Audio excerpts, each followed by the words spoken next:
पर अब तक का सबसे बड़ा हमला। तेल अवीव, रमेट खान, होलून और मकबूजा बैतुल मक़दस के इलाके धमाकों से गूंज उठे। हमलों में 47 इजरायली जख्मी। ईरान ने बेरशेबा के सारोका अस्पताल को भी निशाना बनाया। हमले में अस्पताल को शदीद नुकसान पहुंचा। ईरान ने पहली बार सजील मिसाइल भी इस्तेमाल किया।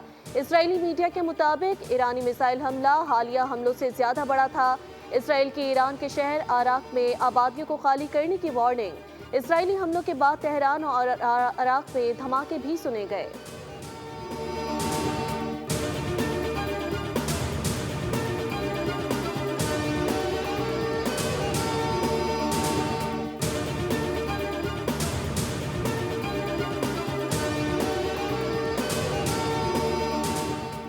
ईरानी हमलों से गज़ा के कातिल की चीखें निकल गईं। ईरानी हमलों से तबाही पर नेतन्याहू के हाथ पांव फूल गए।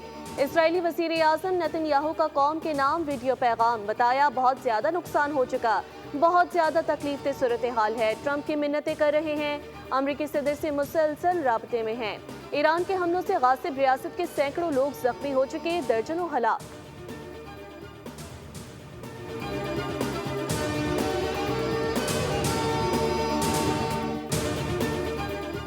इसराइल ईरान का मामला बात से हल करने की कोशिश जारी। यूरोपीय वज़ीर ख़ारजा का ईरान के साथ जोहरी मामले पर मुज़ाकरात का फैसला। ईरान से जर्मनी, फ्रांस और बरतानिया की बातचीत जुम्मे को होगी, जिसमें ईरानी वज़ीर ख़ारजा अब्बास इराक़ची शरीक होंगे।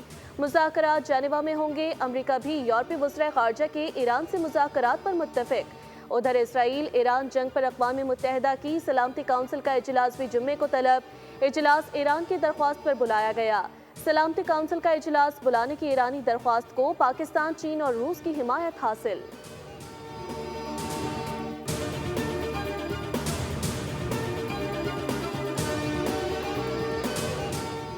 फील्ड मार्शल आसिम मुनीर से मुलाकात मेरे लिए एजाज की बात है। आसिम मुनीर का शुक्रिया कि वो मजीद जंग की तरफ नहीं गए। पाकिस्तान और भारत दोनों जौहरी ताकतें हैं। पाकिस्तान के साथ तिजारत पर बात हो रही है। अमरीकी सदर डोनाल्ड ट्रंप के फील्ड मार्शल सैयद आसिम मुनीर के एजाज में दिए गए दोहराने के बाद गुफ्तगू। कहा, पाकिस्तान ईरान को दीगर लोगों के मुकाबले में ज्यादा बेहतर जानता है।